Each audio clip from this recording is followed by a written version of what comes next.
63-3 is the final. Michigan with 8 rushing touchdowns today. And hey, Sam, Bryce Underwood put on a clinic. In the big win over Central Michigan, he had 349 of total offense, and most notably just ran the football today. 3 total touchdowns, 2 on the ground, both really good touchdown runs. Let's start there.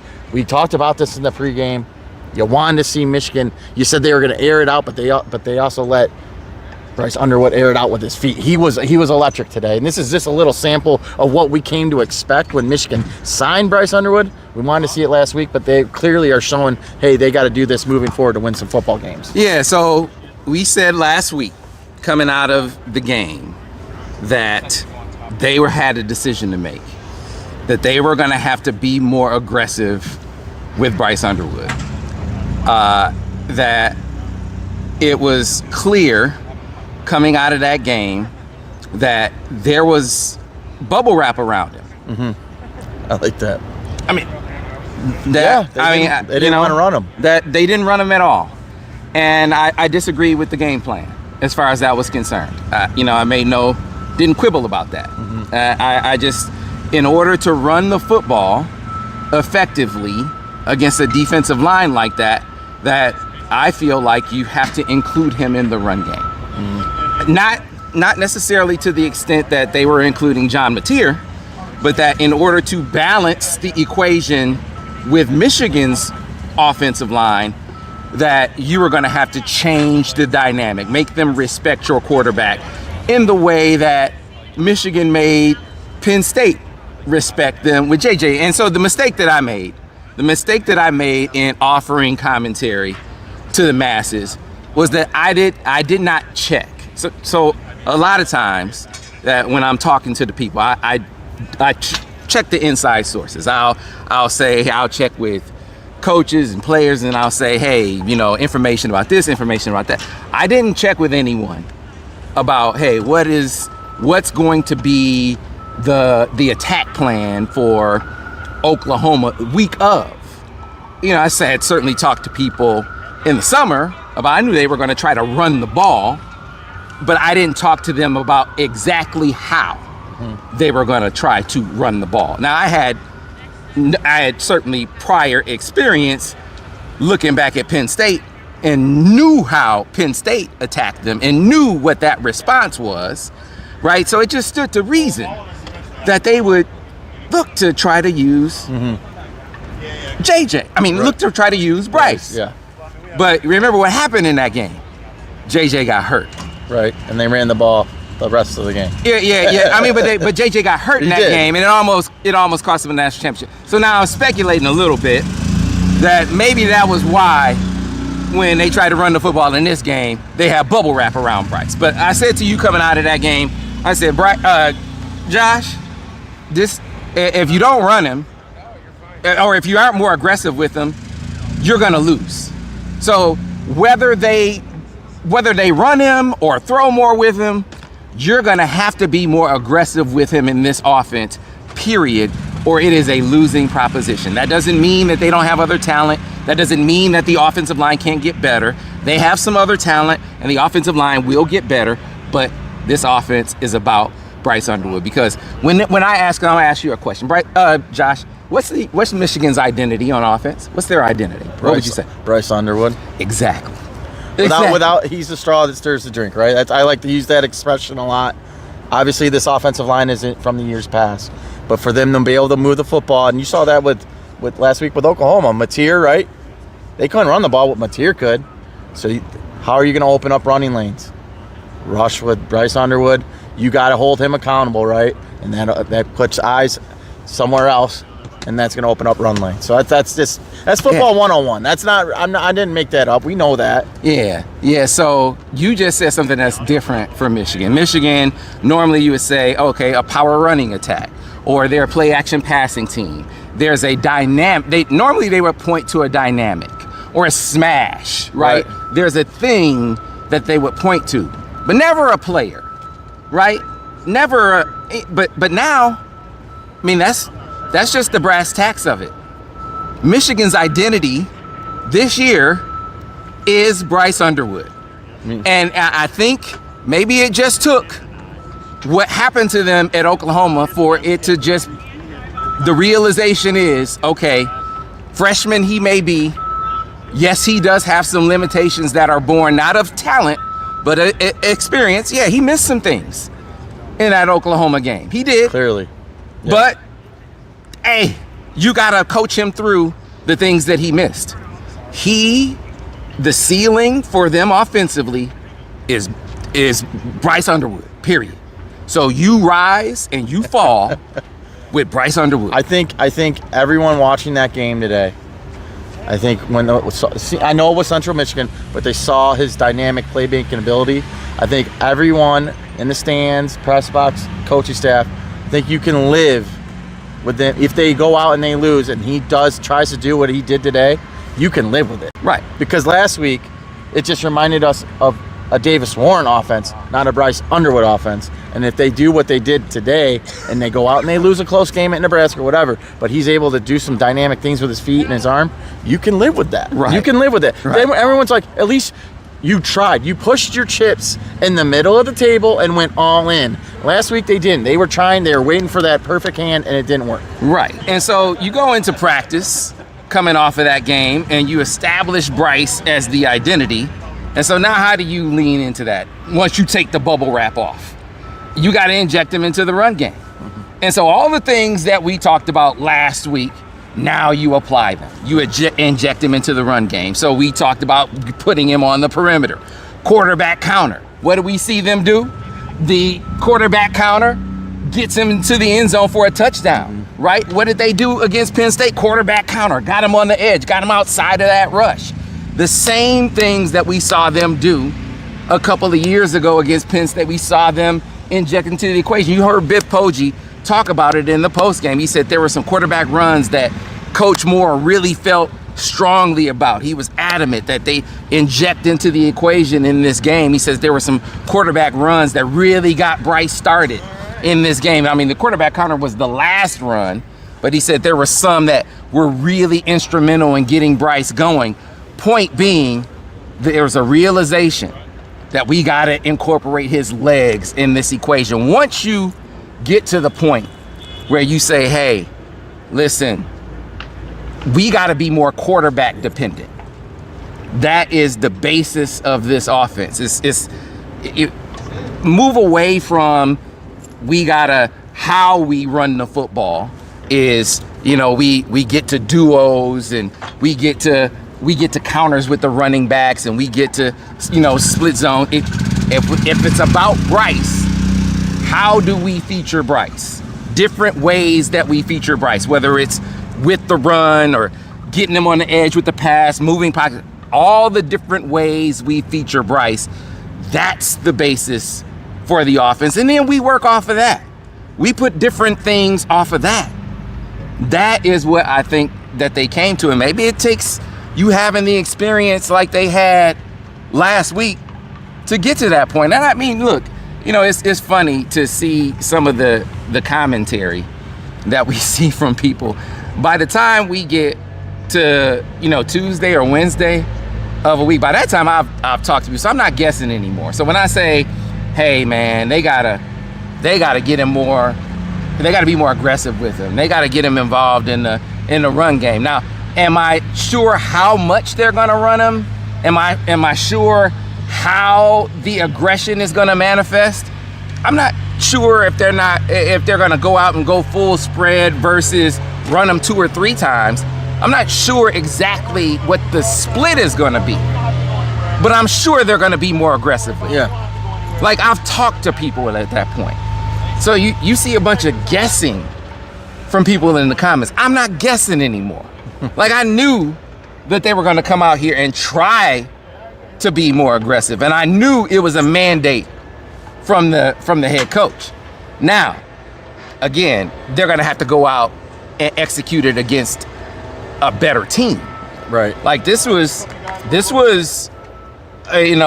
great against Central Michigan. Like, you got to rep what you're gonna do. It was important that they show it against the Chips. Well, you wanted to see them have a total offense performance, and they had that 600-plus yards today, which more than I thought they were going to. Yeah. I was asking for 5, they gave us 6, right? Yeah. So this is what you wanted to see. Again, it was against a JV-type opponent. Yeah. You still went out and executed. These are still D1 football players. They had to do what they had to do, and they outperformed my expectations today, and they showed us what this offense can be. We're not expecting 63 points every week, but they showed us what they can do, what the potential is there against these bigger opponents. And once they get in the Big Ten play, right, that they can move the ball a little bit. We know the limitations on the offensive line. The line will get better, we hope. But you're seeing it with Bryce. You're seeing the maturation. You're seeing what this guy brings to the table. Yeah, man. Because there's so many different things that, with time, he's going to be able to do so much more. Because you think about last week. The things that they wanted to do, like what they would have liked to have done, was they thought they were going to be able to feature him more in the pass game. Like they tried to do some things downfield early in the game, and he couldn't really get to them as much as he wanted to. And they couldn't settle him down in the pass game the way that they were able to settle him down in the New Mexico game, because Oklahoma was killing the bubbles. They were killing them. Yeah. I mean, they were taking those away, and the guys didn't do a great job of blocking them. And from a coaching staff perspective, I guess there's some counters to that. You could pump it. Shoelace was talking about it, man. No pump and goes on that. There were different things from a player perspective they could have done, different things from a coaching perspective they could have done to counter that. They didn't do it, right? So how can you, if they're taking away bubbles and there are things down the field he's not seeing? Shoelace went over, Denard went over it's like, hey man, he misread the third play where, he thinks he has a smash to the field, doesn't see it, he thinks it's man to man. It's not. Play 10, he's got the alert on the dagger, he doesn't see it, he goes to the rollout and he finds his guy, but he misses a touchdown. So there are things down the field he's not seeing. How do you settle him down? If you don't have the gimmies, if you can't throw those, run him. But they got him in bubble wrap, Josh. They got him in bubble wrap. Well, now the bubble wrap is off. Now the bubble wrap is off. So now when you go to Nebraska and let's say they're in that same situation. I don't think they're gonna be, because now Bryce has had the experience at Oklahoma. Now maybe Bryce will see some of those things that he didn't see, because he just needs experience. And that's the thing. I'm jumping around topics here, but that's kind of the thing that was a little counterintuitive when I was talking about this before. I said, hey, you got to put more on his shoulders. And the guy said, well, you just said he was missing some things. Yeah, I did. But his ceiling is so high. He's so immensely talented, and he's so smart. Like, he'll get it. You can't put that much more on the offensive line because their ceiling is lower. That's not a slight. That's not to disparage them. They're going to get better, but they're only going to get so much better. All right. Like, Bryce is going to get way better. So you put more on his shoulders, because the more you put on Bryce's shoulders, the better he's going to get. The more you add, the higher he's going to go. Add more, higher. Add more, higher. Give him more. He's going to keep getting higher. The more you give Bryce, the higher he's going to go. That's just how. Give him more. Hey. He's going to go higher. And that it's not like, is he going to have some setback? He's human. He's going to make some mistakes. He's going to throw some interceptions. He threw one today. Yep. He hung one up. He had a guy underneath wide open. Exactly. He's gonna have to start. He can't go for the home run every time, but he's got to find the open receivers. Right. And that's the growing pains of a young quarterback. Right. So he's gonna make some mistakes, but you live with those. Just like, hey, did John Mateer make some mistakes? You took the words out of my mouth. You got to live with it. If you're gonna try to have some big plays, mistakes are gonna happen, but you got to live with it. Come on, man. So, hey, you keep letting the guy take those hacks, take those swings. You live with the strikeouts, because he's gonna hit some home runs, and he's gonna hit enough home runs to give you the wins that you need to have a shot at the end. And that's why I say, man, you can rise and fall with Bryce more than you can rise and fall with the O-line. Yeah. That's what I'm saying. So we've had about 15 minutes here on Bryce Underwood, Sam. Do you want to touch up on your thoughts on the defense before we close this out? Yeah, you needed a clean game, and you needed a first half with Jayshon Barham. Right? He's a stud. I mean, obviously, those 2 sacks were just, he's a man-child, man amongst boys today. Obviously, we want to see this next week against Nebraska, but he really just came out today and dominated. Yeah, he's their best player. It showed when he got on the field last week, and it definitely showed today. He was a one-man wrecking crew. I tweeted he was a man on a mission, and then I tweeted he was a one-man wrecking crew. And then 5 seconds later, Vance texted me. He said, "Man, Jayshon Barham is a one-man wrecking crew." I said, "Vance, I just said the same thing." Right. Like the dude he's a beast out there.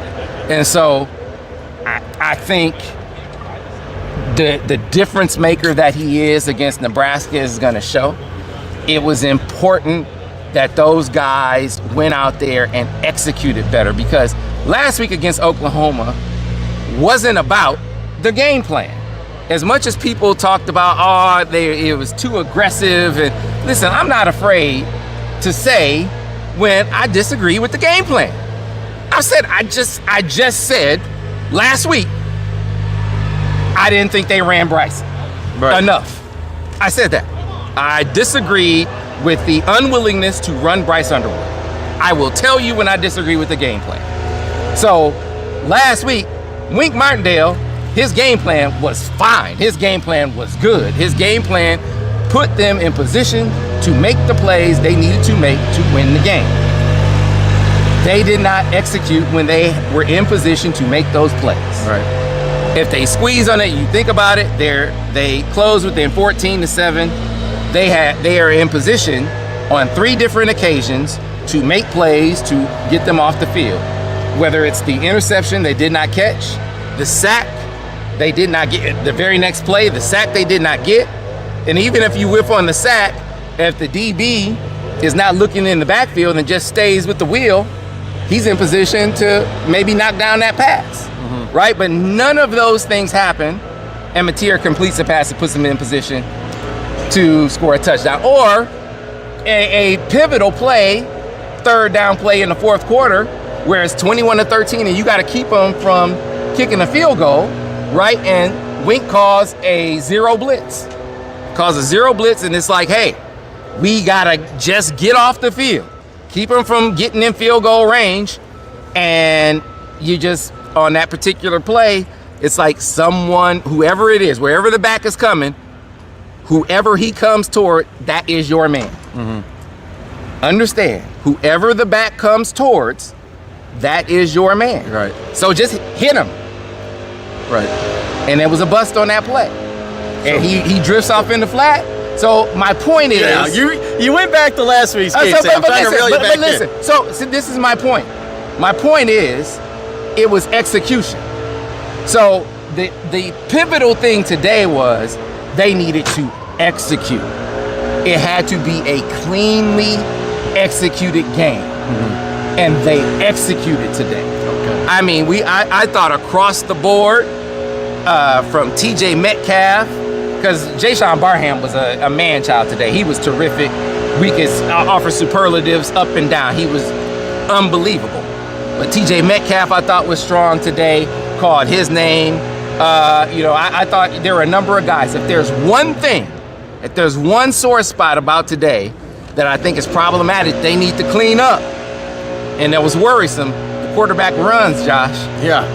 Quarterback runs, something they need to really be working on in practice, because Central Michigan had some success. They went and watched that tape that they saw John Mateer. They said, oh, these dudes, whether it's Keys or... And Michigan plays quite a few quarterbacks this season that can move with their legs. So that's going to be something to watch moving forward. Yeah, but otherwise, this was a cleanly executed game by the guys. Assignment-wise, they were on point other than the QB runs.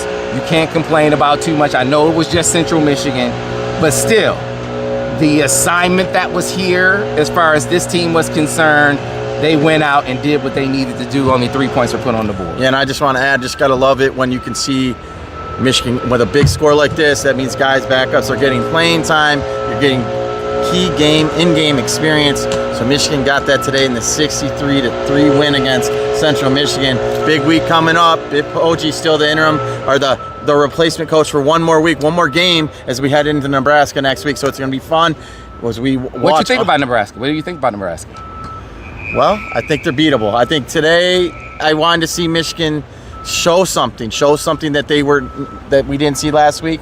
They showed something, and I think Michigan can give Nebraska a tough time next week. I think Michigan has a good shot to win now, whereas like last week you were like, we can't see this. Apparently, Josh, they're very put off. They're very offended that Sharon chose their game to sit out as opposed to Oklahoma. I think Matt Rule's always tried to make a play at Michigan some way or another, right? And whether it had to do with the whole Connor Stallions thing, some sort of victimhood over there, we'll just let the game play out. I think it's going to be fun to watch, right? Yeah. It's going to be fun to watch. They're going to try to make it bigger than it is. Hey, Raiola, he was the top quarterback coming out of high school, correct, right? But last time I checked, well, Michigan has the top guy now. So, hey, let's see who's the better team. See who's the better man. Michigan can make some plays. Yeah. Their environment is raucous too. It's a great place. I went there in 2021. It's a great place to go. It's a great. It's up there as one of my favorite Big Ten road venues. It's a nice town, nice people, and they live in the past. Yeah, it'll be a nice quarterback matchup. He runs around some, but not like no John Mateer. No, so. In my opinion, I think John Mateer is the best quarterback they're going to play all season. I don't think they're going to play another guy that is going to be able to do what he did last week. That guy is a gamer. He's a football player. Tip your hat off to him. He played a hell of a ball game. But they're not going to play another quarterback like him this year. I think Raiola's a good quarterback. I think even you see necessary guys. I think Aiden Childs has definitely taken the next step. Michigan State's playing a little better than I thought they would be. And then, Julian Sain, it remains to be seen on him. I want to see more. They played. It was sort of a boring game against Texas. We can all admit that. So hey, let's see what Ohio State can do. I think there's a lot of questions that still need answers this season. It's going to be fun. Michigan's 2-1. It's not over. Everything's still in front of them. Absolutely. That'll do it for us. Thank you.